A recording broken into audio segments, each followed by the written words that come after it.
Hello student, welcome to our YouTube channel spectrum chemistry. तो पिछली class के according आज का टॉपिक हम लोग जो देखेंगे वो हमारा टॉपिक रहने वाला है कार्नोट इंजन और कार्नोट साइकिल। इस वीडियो को आप जरूर देखिएगा क्योंकि यहाँ से आपको बहुत इंपॉर्टेंट चीज पता चलने वाली है। तो चलिए स्टूडेंट स्टार्ट करते हैं हमारा टॉपिक कार्नोट साइकिल या फिर इंजन। तो कार्नोट साइकिल का मतलब क्या है? सबसे पहले तो आप ये पॉइंट लिखेंगे कि ये साइकिल या फिर ये प्रोसेस जो कराई जाती है हमारा हाइपोथेटिकल इंजन है। ठीक है, हाइपोथेटिकल का मतलब है कि ऐसा इंजन एक्चुअली में एग्जिस्ट नहीं करता है, बट सिर्फ कंपैरिजन के लिए बताया गया है। तो ये हाइपोथेटिकल इंजन है, आइडियल है, और उसमें सीरीज ऑफ रिवर्सिबल प्रोसेस कराई जाती है। ठीक है, रिवर्सिबल प्रोसेस। तो इस इंजन का मतलब क्या है या फिर हम लोग क्या चीज अप्लाई करते हैं, क्या मिलता है वहां से? तो इसमें हम लोग हीट अप्लाई करते हैं ना, सिस्टम को हम लोग हीट देना चाहते हैं और फिर वहां से ये चाहते हैं रिजल्ट में कि जितनी हीट हम दे रहे हैं सिस्टम उतना ही वर्क करे। तो heat given to obtain work. ठीक है, सिस्टम को हीट दी जाएगी जिससे कि हम वर्क को निकाल सके। और क्योंकि ये वाला जो इंजन है ये हमारा थ्योरेटिकल है या फिर हाइपोथेटिकल है, तो यहाँ से जो भी वर्क मिलता है या फिर ऐसा कहें आप, जो इफिशियंसी होती है ना, मैक्सिमम इफिशियंसी आपको यहीं से मिलेगी। ठीक है, मैक्सिमम इफिशियंसी, क्योंकि ये थ्योरेटिकल है, थ्योरी पर बेसिस है, तो हम कह सकते हैं कि यहाँ से हम लोग मैक्सिमम जनरेट कर सकते हैं। मैक्सिमम का मतलब कि जितनी हीट दी जा रही है उतना ही काम हो सकता है या फिर हो रहा होगा। ठीक है, तो इसके अलावा कोई भी प्रैक्टिकली ऐसी प्रेजेंट कोई साइकिल या फिर कोई प्रोसेस प्रैक्टिकली ऐसी नहीं है जिसमें इफिशियंसी मैक्सिमम आती हो। ठीक है, तो पहली चीज है, तो आप कुछ पॉइंट्स तो आपको यहाँ से ये समझना है। अब इसके बाद हम लोग क्या करेंगे, इसको हम लोग स्टार्ट करेंगे और समझेंगे और फिर देखेंगे। ठीक है, तो चलिए ये देखते हैं। हमारे पास एक ग्राफ बना लेते हैं सबसे पहले। तो ये ग्राफ है, क्योंकि वर्क की बात होगी तो प्रेशर वॉल्यूम का ग्राफ बनेगा। यहाँ पर लिखेंगे पी और वी। ठीक, और ग्राफ कुछ इस तरीके से आपको बनाना है। यहाँ पर जो ग्राफ आपका रहेगा वो कुछ इस टाइप से रहेगा, देखिए ये इस तरीके से, और यहाँ पर ये ऐसे। ठीक है, तो यहाँ पर जो पॉइंट्स इसको मैं इंडिकेट कर दे रहा हूँ, ये हमारा पॉइंट ए है। अब ए पॉइंट मैंने मान लिया, तो यहाँ पर देखिए इस पॉइंट पर प्रेशर कुछ अलग होगा, P1 मान लेते हैं प्रेशर, V1 होता है वॉल्यूम यहाँ पर मान लीजिए, और टेम्परेचर इस प्रोसेस के लिए मान लेते हैं TH।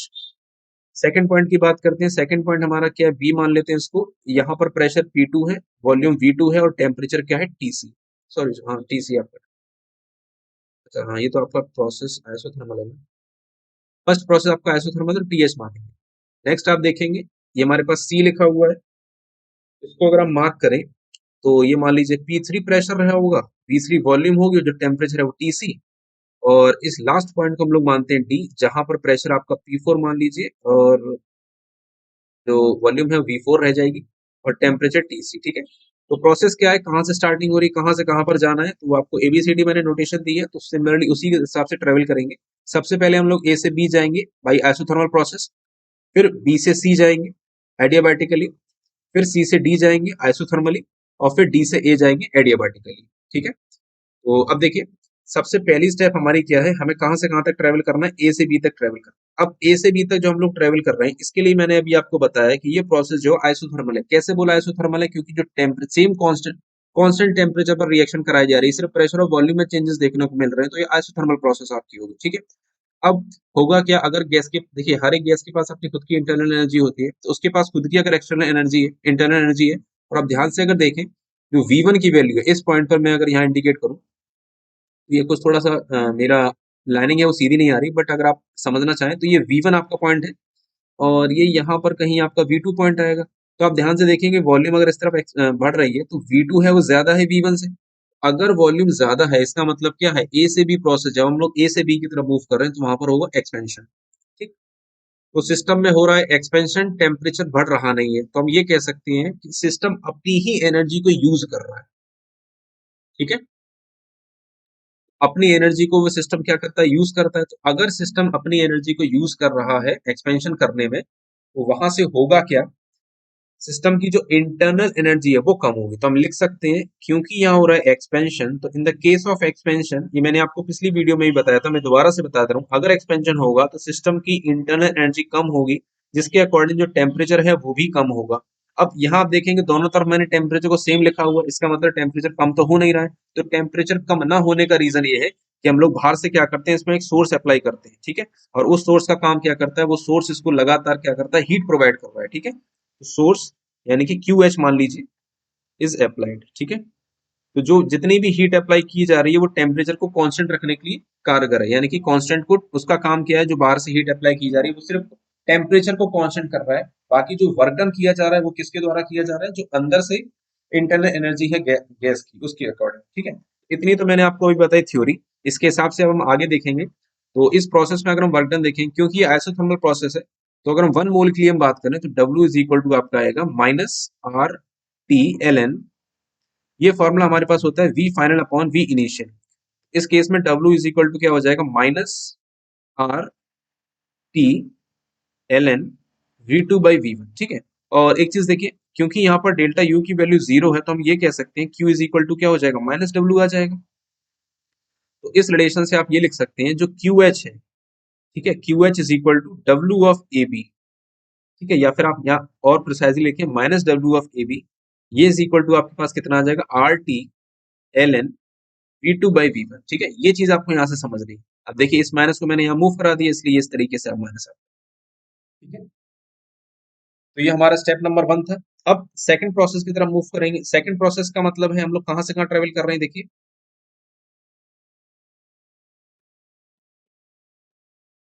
ओके, इधर देखिए, आई थिंक थोड़ा स्टक हो गया है वीडियो।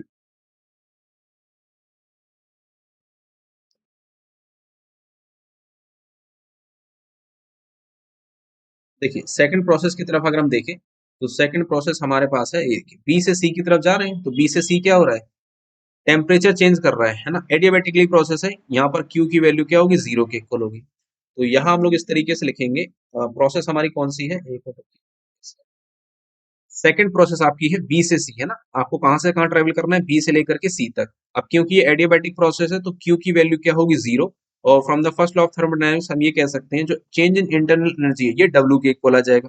और पिछली वीडियो में मैंने आपको ये क्लियर किया था कि डब्ल्यू इज इक्वल टू क्या होता है, आप इसको लिखेंगे n C v delta T, यानी कि सी वी डेल्टा टी लिख सकते हैं इसको, है ना। डब्ल्यू is equal to c v, 1 mole के लिए लिख रहा हूँ। डेल्टा टी का मतलब क्या है, जो भी टेम्परेचर में चेंज आ रहा है, हम यहाँ से यहाँ ट्रेवल कर रहे हैं, ये पॉइंट बी है, पॉइंट सी है। तो इस पॉइंट पर टेम्परेचर क्या है, टी एच, और ये है टी सी। आप यहाँ लिखेंगे टी सी माइनस टी एच, है ना। तो आई होप आपको यहाँ तक चीजें क्लियर हुई होंगी, ठीक है। थर्ड पॉइंट देखते हैं। थर्ड पॉइंट हमें कहाँ से कहाँ ट्रेवल करना है, मैं यहीं पर एक बार ग्राफ प्लॉट करते रहा हूँ। इस तरीके से कुछ बना था आपका, है ना। तो ये था, फिर इसके बाद ये था हमारे पास, ये पॉइंट है सी और ये पॉइंट है डी। तो ये भी आपका आइसोथर्मल प्रोसेस है, सी से डी की तरफ जा रहे हैं। टेम्परेचर इस केस में क्या था, टीसी, यहाँ पर भी था, टीसी यहाँ पर भी था। तो इंटरनल एनर्जी तो 0 रहेगी, जैसा कि फर्स्ट केस में था। तो क्यू जो है वो किसके इक्वल आ जाएगा, -W के इक्वल आएगा, ठीक है। अब आप यहाँ ध्यान से देखें, अगर मैं ग्राफ की तरफ ही डायरेक्ट चलूँ, ग्राफ में आप ध्यान से देखिए, ये पॉइंट हमारे पास है V3 और ये पॉइंट हमारे पास है V4। तो V3 से अगर हम V4 की तरफ जा रहे हैं, तो क्लियरली ये मेंशन यहाँ पर दिखा रहा है कि जो वॉल्यूम है वो कम हो रही है। अगर वॉल्यूम कम हो रही है, इसका मतलब सिस्टम के ऊपर वर्क किया जा रहा है उस गैस को कंप्रेस कराने के लिए, ठीक है। तो आप इसको लिखेंगे कि सिस्टम के ऊपर वर्क पॉजिटिव होगी, या आप इसको ऐसा ना समझिए, तो आप इसको ऐसे लिखेंगे, W is equal to formula हमारे पास क्या होता है, -RT ln, क्या होता है, V final upon V initial. तो आप जब इसको लिखेंगे, W इज इक्वल टू क्या आएगा, -RT ln, कितना आ जाएगा, V फाइनल का मतलब क्या है, V4 अपॉन V3। आपको पता है, क्योंकि एक्सपेंशन का केस है, तो जो V4 की वैल्यू है वो V3 से कम है। अगर V4 की वैल्यू V3 से कम है, तो जो ln वाला पूरा पार्ट है नेगेटिव हो जाएगा। तो जो W है, वर्क डन क्या आ जाएगा, पॉजिटिव का आएगा, RT ln V4/V3, ठीक है। अब देखिए, इस चीज में अगर वर्क डन आपको सिस्टम को प्रोवाइड किया जा रहा है, ठीक है, तो सिस्टम की इंटरनल एनर्जी क्यू तो 0 है, तो वर्क डन यहाँ पर पॉजिटिव केस रहेगा, क्लियर। नेक्स्ट आपका लास्ट देखते हैं। लास्ट हमारा जो पॉइंट है, फोर्थ पॉइंट, कहाँ से कहाँ तक ट्रेवल कर रहे हैं हम लोग, डी से ए की तरफ जा रहे हैं, ठीक है। तो अगर आप डी से ए की तरफ जाएंगे, तो वहां आप ये देखेंगे कि जो वर्क डन है वो किसके इक्वल आएगा, सी वी डेल्टा टी के इक्वल आएगा, फॉर्मूला हमारे पास। और लास्ट पॉइंट हमारा कुछ इस तरीके से बना था, यानी कि टी सी से आपको क्या जाना है, टी एच। तो इसको आप लिखेंगे, डब्ल्यू is equal to c v, है ना, डेल्टा टी कितना आ जाएगा, ये t H minus T c. अच्छा, मैंने सभी को पॉइंट का नाम नहीं दिया, आप चाहते दे सकते हैं। वर्क डन है ये डी ए, और ये पिछले वाला वर्क था सी डी, इससे पहले वाला था बी सी, और सबसे पहले वाला था ए बी। यहाँ तक तो हम लोग इस नतीजे पर पहुंच गए। अब हम लोग क्या करेंगे, यहाँ सबसे पहले ये निकालना चाहते हैं कि नेट वर्क डन कितना हो रहा है एक्चुअली। तो अब देखिए, इस चीज में मेन इंपॉर्टेंट चीज ये है, तो जब भी आप वर्क डन यहाँ पर लिखेंगे, तो माइनस का साइन आपको लगाना पड़ेगा, क्योंकि पहले केस में ये वर्क डन था माइनस का W, है ना। इसका वर्क था ना, क्योंकि सिस्टम ने वर्क किया था इसलिए माइनस कन्वेंशन। सेकंड केस भी देखिए, कन्वेंशन हो रहा था तो वहां पर भी माइनस आ जाएगा। एक मिनट टू ना लिखिए, आप उसको बीसी लिखिए ना, BC। थर्ड केस की अगर हम बात करें, केस हमारे पास क्या था, डब्ल्यू सी डी। और फोर्थ केस ये दोनों मैंने पॉजिटिव इसलिए लिखे क्योंकि इन दोनों केस में जो वर्क है वो सिस्टम के ऊपर किया जा रहा था, इसलिए पॉजिटिव साइन लिखा। तो माइनस की वैल्यू आपके पास क्या आई थी, r T H L N V two by v one, plus इसकी जो वैल्यू है ये हमारे पास क्या आई थी, एन सी बी। आप इसको लिखेंगे सी बी। ये आपके पास आया था, कहाँ से कहाँ तक ट्रेवल किया था हम लोगों ने, देखिए। और सेकंड स्लाइड है ये आपके पास, ये रही third slide, T H minus T C, T सी माइनस टी एच था, टी सी माइनस टी एच, ठीक है। Plus W of C D, C D का मतलब आइसोथर्मली वर्क है, ये आपके पास आएगा R T C L N V four by V three, plus W T A, ये आपके पास आया था C V T H minus T C, ठीक है। तो अगर हम यहाँ ध्यान से देखें चीजों को, है ना, तो ये वाला टर्म देखिए और ये वाला टर्म देखिए, दोनों में सिर्फ माइनस साइन की कमी है, ये पूरा पूरा आपका कैंसिल हो जाएगा। इस कॉमन लेंगे तो पूरा आपका कैंसिल आ जाएगा। तो आपके पास रिलेशन क्या बच रहा है, r T H L n d two upon we one. आप इसको अगर यहाँ माइनस लिखेंगे तो आप इसको ऐसे लिख सकते हैं, minus R T C L N V three upon v four, ठीक है। अब यहाँ तक आके हम लोग स्टॉप हो गए। अब हम लोग एक चीज देखेंगे, एडियाबेटिकली के लिए हम लोग ने पिछली वीडियो में एक रिलेशन सीखा था, T V gamma minus one किसके इक्वल होता है, कांस्टेंट के इक्वल होता है। टी वी गामा वन कहाँ से कहाँ अप्लाई होगा, एक तो प्रोसेस बी से सी के लिए अप्लाई होगा और एक प्रोसेस डी से ए के लिए अप्लाई होगा। तो बी प्रोसेस पर टेम्परेचर क्या था, टी एच, यहाँ टेम्परेचर क्या था, टी सी। तो अगर हम टी एच के लिए लिखें, टी एच और ये वॉल्यूम क्या थी, वी टू थी, यहाँ पर t h v two gamma minus one, ये किसके इक्वल होगा, t c v three gamma minus one. Relation अगर हम निकालेंगे t h by t c, तो ये कितना आ जाएगा, v three by v two की पावर गामा माइनस वन। अब ये तो हम लोगों ने रिलेशन निकाला किसके लिए, जब हम लोग बात कर रहे थे पूरी स्टेप में क्या है, बी से सी की तरफ। सेम रिलेशन हम लोग निकालेंगे अगर हम डी से ए की तरफ जाएंगे, तो टेम्परेचर ले लेते हैं ऊपर वाले केस का, टी एच हो जाएगा, एक मिनट, यहाँ आ जाएगा t h v one gamma minus one is equal to t c v four gamma minus one. ये आपका गामा लिखा है, यहाँ से कंफ्यूज मत कीजिए। T h by t c की अगर हम रिलेशन निकालेंगे, टी एच टी फोर, तो आपका आ जाएगा v four by v one की पावर गामा माइनस वन। अगर हम ध्यान से देखें इस इक्वेशन को, पहले वाली इक्वेशन को, तो यहाँ से हमें ये रिजल्ट मिलेगा, जो v three by v two की पावर गामा माइनस वन किसके इक्वल आ जाएगा, v four minus v two gamma minus one. फिर से कंपेयर कराएंगे तो आपके पास रिलेशन आएगा v three by v two is equal to v four by v one, यहाँ वी वन कर लो, तो ये आपके पास रिलेशन है। थोड़ा सा और सही मैंने में लिखेंगे तो आप लिखेंगे v three by we four is equal to v two by, ये रिलेशन है जिसको हमें यूज करना है, ठीक है। आई होप आपको यहाँ तक चीजें समझ में आई होगी। अब देखिए, इस चीज को अगर मैं यहाँ पुट कर दूं, ठीक है, तो आपके पास क्या आएगा, दोबारा से एक बार लिख लेते हैं, W net is equal to क्या था हमारे पास, R T H L N V two upon we one minus R T C L N V three by we four था ना, हाँ V three by we four, तो हमारे पास था V three by we four. अब इसकी जगह में क्या पुट करना है, ये आ जाएगा r T H L N V two by v one minus T C L N V two by v one. यहाँ से आप देखिए, अगर मैं आर को कॉमन ले लेता हूँ, r l N V two by v one को कॉमन ले लेते हैं, तो आपके पास ये रिलेशन आएगा t H minus T c. तो ये पूरी कार्नोट साइकिल के दौरान जो भी वर्क डन वहां से हमें मिला है, ये पूरा पूरा क्या है आपका वर्क डन, ठीक है।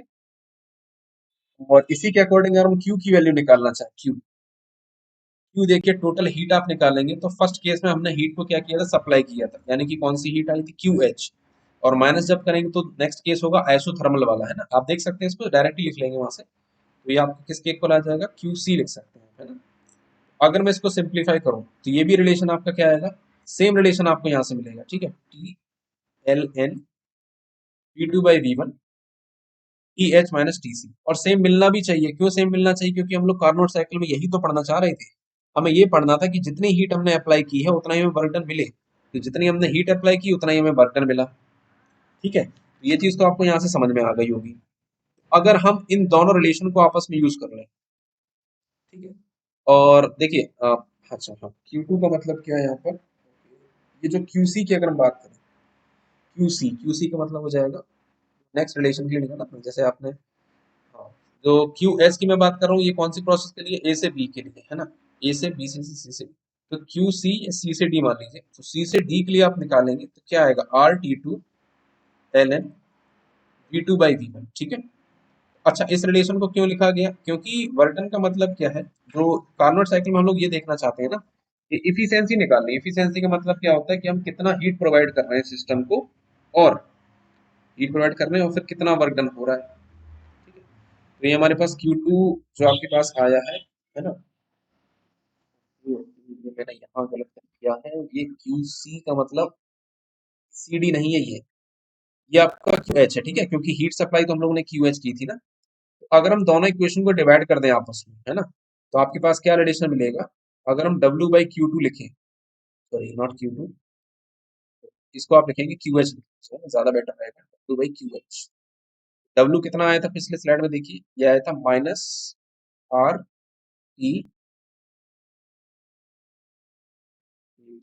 T1 T2 में कंफ्यूजन हो रहा है, T2 माइनस T1 H, तो वैल्यूज में कंफ्यूजन, यहाँ TH कर लीजिए आप, ठीक है, बाकी सारी चीजें ठीक है ना। तो W जब हम यहाँ से वैल्यू निकालेंगे, इस चीज को छोड़िए, डायरेक्ट लिखते हैं, इसको हटाइए। तो जब आप वर्क डन निकालेंगे यहाँ से ना, तो वर्क डन आपके पास इक्वल आएगा QH TH minus TC upon TC, ये आपका आ गया, और TC TH, ये हमारे पास आ गया वर्क डन। ठीक है, अब इसको थोड़ा सा और सिंप्लीफाई करेंगे तो देखिए कहाँ तक पहुंचते हैं। ये आ जाएगा QH, इसको आप लिख सकते हैं TH by TH minus TC by TH। TH by TH क्या आ गया? 1। W इज इक्वल टू क्या आ गया? QH 1 minus TC by TH।